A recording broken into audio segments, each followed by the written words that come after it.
भारत देश में कुछ भी सरकारी काम हो वहाँ भ्रष्टाचार होगा ही, चाहे उससे आम लोगों की जान ही क्यों ना चली जाए।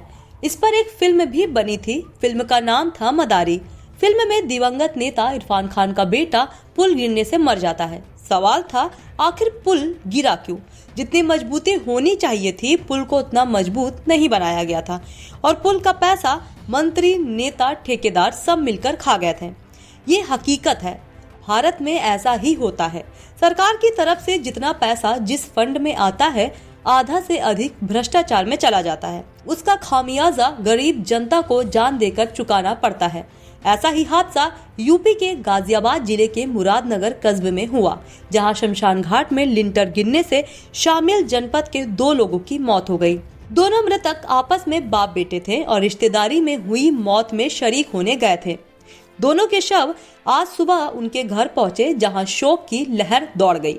दोनों शवों के आने पर जहां परिजनों में कोहराम मचा हुआ है, वहीं बाप बेटे ने दोनों के शव आने से पहले ही हजारों की संख्या में लोग उनके दुख में शरीक होने के लिए मौजूद थे। वहीं इस दर्द में सबकी आंखें नम थीं। वहीं परिजनों का आरोप है कि भ्रष्ट अधिकारियों के कारण यह हादसा हुआ है। केंद्र और प्रदेश सरकार जल्द भ्रष्ट अधिकारियों को हटाकर उन पर सख्त कार्रवाई करे, जो समाज के लिए एक मिसाल बने। मृतक व्यक्ति ऑर्डिनेंस फैक्ट्री में इंजीनियर पद पर काम करता था। प्रदेश में जहां भ्रष्ट अधिकारियों पर सरकार कार्रवाई कर रही है, लेकिन भ्रष्ट अधिकारी अपने हरकतों से बाज नहीं आ रहे हैं। उसी के चलते गाजियाबाद में मात्र 2-2.5 महीना पहले शमशान घाट में बने मकान का लिंटर के अचानक गिरने से जहां कई दर्जन लोग दबकर मौत के आगोश में समा गए, वहीं शामिल जनपद के भी 2 व्यक्ति की उस हादसे में दर्दनाक मौत हो चुकी है। मरने वालों में जनपद की सदर कोतवाली क्षेत्र के सिटी के द्वारा नगर निवासी विनोद पुत्र मदन सिंह व अक्षय पुत्र विनोद के दर्दनाक मौत हो गई। विनोद ऑर्डिनेंस फैक्ट्री में इंजीनियर पद पर तैनात था और अक्षय दौराला शुगर मिल में फीडर पद पर तैनात था। वहीं अक्षय अपने पिता के साथ अपनी रिश्तेदारी में 2 दिन पहले हुई मौत में शरीक होने के लिए गए थे, जहां वे लोग अपने रिश्तेदारों के अंतिम संस्कार में शरीक होने के लिए शमशान घाट पहुंचे थे। वहीं बूंदाबांदी से बचने के लिए 40 के करीब लोग एक छत के नीचे बैठे थे, जिसका लिंटर गिरने से यह हादसा हुआ। वहीं आज जब दोनों की मौत के बाद उनका शव उनके घर पहुंचा, तो उनके दुख में शरीक होने के लिए पहले ही हजारों की संख्या में लोग मौजूद थे। जैसे ही विनोद और उसके बेटे अक्षय कासव शामिल ध्याना नगर कॉलोनी में पहुंचा तो कोहराम मच गया। वहीं परिजनों की जहां रो रो कर बुरा हाल था, तो वहीं इस दुखद हादसे के कारण आसपास के लोगों की भी आंखें नम थी।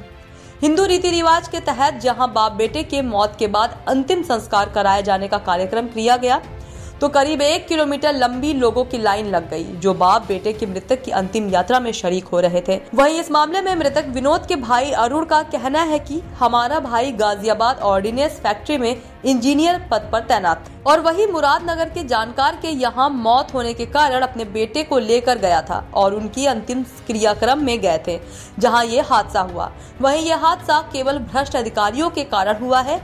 वहीं उन्होंने बताया कि इसमें कुछ भी नहीं लगा था और ना ही सीमेंट भी, जिस कारण ये हादसा हुआ है। आज बहुत सारे परिवार के लोग क्षतिग्रस्त हैं, जिनकी पूर्ति कोई नहीं कर सकता, ना सरकार और ना ही अधिकारी। सर मेरा नाम अरुण कुमार है। अरुण जी, हादसा हुआ है, इसमें किसकी डेथ हुई? इसमें मेरे बड़े भाई की और जो मेरा भतीजा है उसकी डेथ हुई है। अच्छा जी। ये क्या काम करते थे? ये कहाँ जा रहे थे? ये ऑर्डिनेंस फैक्ट्री में काम करते थे, जो रक्षा मंत्रालय की ऑर्डिनेंस फैक्ट्री है उसमें कार्यरत थे वहाँ पे। तो वहाँ पे एक जानकार के यहाँ पे एक शमशान घाट में अंत्येष्टि के लिए गए, तो वहाँ पे सभी लोग इकट्ठे थे एक बिल्डिंग के नीचे। तो अचानक वो बिल्डिंग गिर गई और सभी लगभग 25-30 लोग हादसे का शिकार हुए। अच्छा, अब डेड बॉडी लेकर आए हैं? किस टाइम लेकर आए? मैं लगभग वहाँ से 12 बजे करीब चला था, 3 बजे करीब मैं यहाँ पे पहुँचा हूँ शामली। अच्छा जी। तो अब आप कुछ मांगे हैं? आपकी कुछ चाहते हो आप? मांगे कुछ नहीं है, जो भी कुछ हो रहा है भ्रष्ट लोग ही वैसे हो रहा है। इतने लोग जो आज मृत्यु शिकार हुए हैं, उनका सबसे बड़ा रीज़न रहा कि भ्रष्ट लोगों ने बिल्डिंग बनाई, उसमें कुछ नहीं लगाया, सीमेंट नहीं लगाया, और वो कुल 1 महीने पहले बनी हुई इमारत वो झड़ से गिर गई।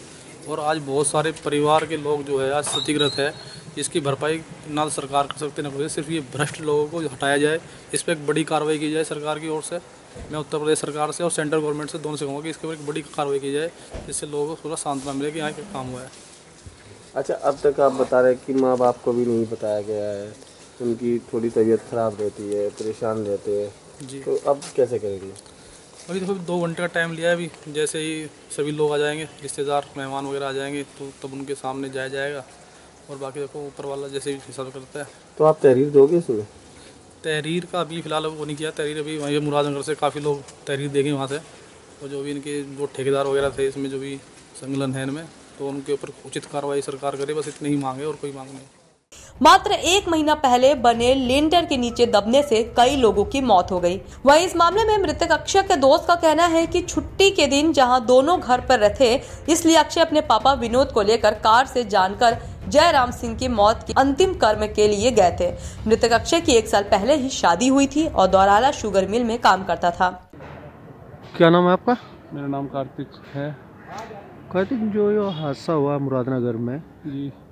ये किसके उसमें जा रहे थे वहाँ? ये हमारे समाज के ही जयराम जी थे, उनके अंतिम संस्कार के लिए गए हुए थे। और ये अक्षय और अक्षय के पापा दोनों, अक्षय अपने पापा को लेके गया था। हमें ये नहीं पता था कि ऐसा हो जाएगा। अक्षय इतवार की छुट्टी थी, इसलिए दोनों घर पे थे। इसलिए वो अपने पापा को लेके बारिश के कारण शमशान घाट में गया और वहाँ पे दर्दनाक हादसा हो गया, जिसके चलते इन दोनों की मृत्यु हो गई।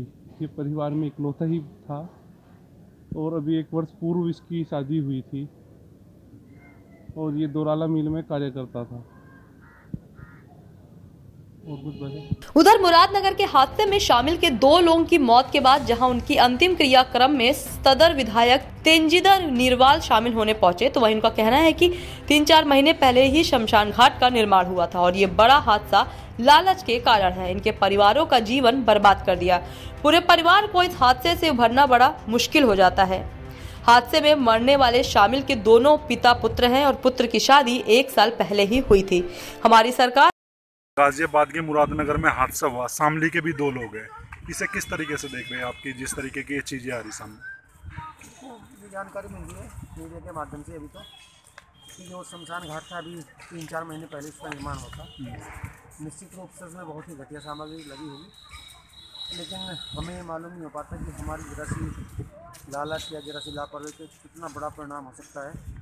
और ये आज इतना बड़ा हादसा केवल एक जरा से लालच से काम से किसके कितने परिवारों का जीवन बर्बाद हो गया, कितने लोगों की ज़िंदगी चली गई और पूरे के पूरे परिवार के लिए जीवन भर इससे उभरना बड़ा मुश्किल हो जाता है। कई बार शामली का जो हादसा है उसमें दोनों ही पिता और पुत्र हैं। एक घर में एक समय में अचानक से 2 विधवाएं जाना। बेटे की शादी अक्षय की तो अभी 1 वर्ष पूर्व ही हुई थी, 1 वर्ष शादी को हुआ और उसके बाद अचानक से चले जाना। पिताजी वो भी अभी ऑर्डिनेंस फैक्ट्री में थे मुरादनगर, 23 वर्ष से वही इंजीनियर थे।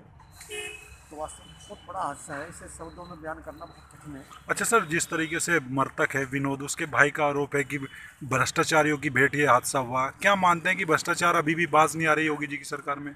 नहीं, देखो वो सरकार के से नहीं, भ्रष्टाचार तो सरकार आ जाती है तो कम हो जाता है। अगर आप महाभारत काल से भी उठा के देखो, कुछ चीज़ें चलती हैं, अच्छी सरकार आती है तो निम्नतम स्तर पर पहुंच जाती है। अभी हादसा हुआ तो सामने आई चीज़ें, निश्चित रूप से उन्हें कठोरतम सज़ा मिलेगी। और सरकारों में तो ये भी तय नहीं था कि भ्रष्टाचार होने के बाद भी या इस तरह बड़ा हादसे के बाद भी कोई सज़ा उन्हें मिल सके।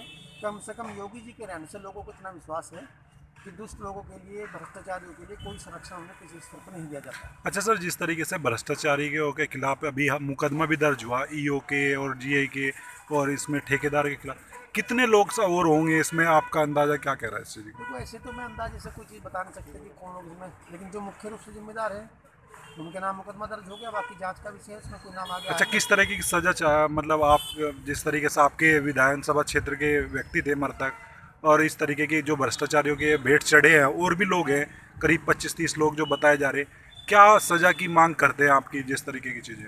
हर अपराध के लिए कानून में एक सजा उसके लिए पहले से ही लिखी हुई है और वो उसके अनुसार ही चीज़ें चल पाती हैं।